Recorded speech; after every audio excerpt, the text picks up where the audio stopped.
Qu'est-ce que les choses vont vite dans le football? Il y a environ un mois, on était le 21 décembre 2024. Le Barça s'inclinait devant l'Atlético de Madrid dans un match au scénario très cruel. Ce match venait clôturer une série de matchs très négatifs où le Barça se voyait perdre sa première place au profit de l'Atlético de Madrid.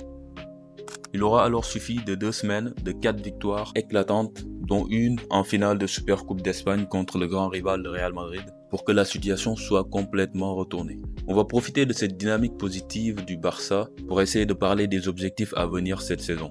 Alors jusqu'où pourrait aller ce Barça? C'est ce dont on va essayer de discuter dans la suite de cette vidéo.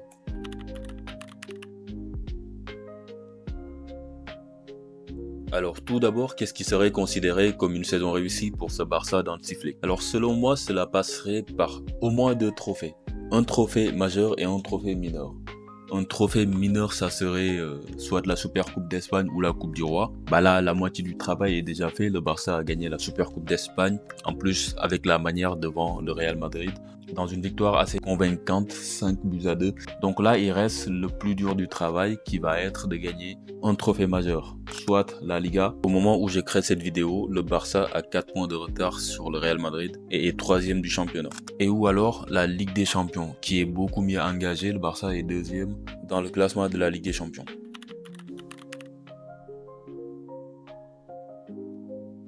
Je sais que le Barça n'est pas dans la meilleure des postures en championnat, avec 4 points de retard sur le Real Madrid et en étant 3e, derrière également l'Atlético. Mais comme on a pu le voir ce week-end avec la défaite du Real, dans le championnat d'Espagne de cette année, toutes les équipes sont amenées à perdre des points. Donc le Barça devra uniquement faire preuve de régularité et à mon avis les 4 points qui nous séparent du Real sont largement prenables. On n'est qu'à la 22e journée du championnat.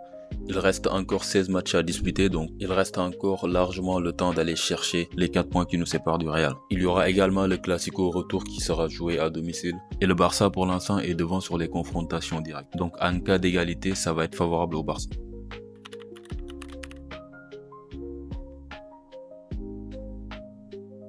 La dernière fois que le Barça a gagné la Ligue des Champions, c'était il y a déjà 10 ans. En 2015, avec la MSN, ça commence à bien dater. Et ça ferait vraiment plaisir de gagner de nouveau ce trophée qu'on convoite autant depuis tant d'années. Pour l'instant, le Barça est plutôt bien parti. À l'issue de cette dernière journée de Ligue des Champions, le Barça est classé 2e du classement général. Cette 2e place est extrêmement importante parce qu'elle te permet d'éviter 2 matchs supplémentaires en 16e de finale.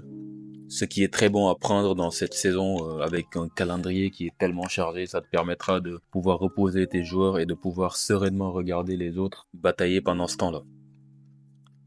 Et si je suis plutôt confiant en Ligue des Champions, c'est que le Barça cette saison contre les grosses équipes, c'est quand même assez costaud.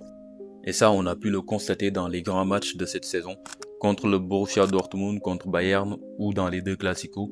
Les dispositions qui étaient mises en place par les équipes adverses, c'est-à-dire le fait de ne pas refuser le jeu, de ne pas rester derrière à défendre, ça a plutôt réussi au Barça.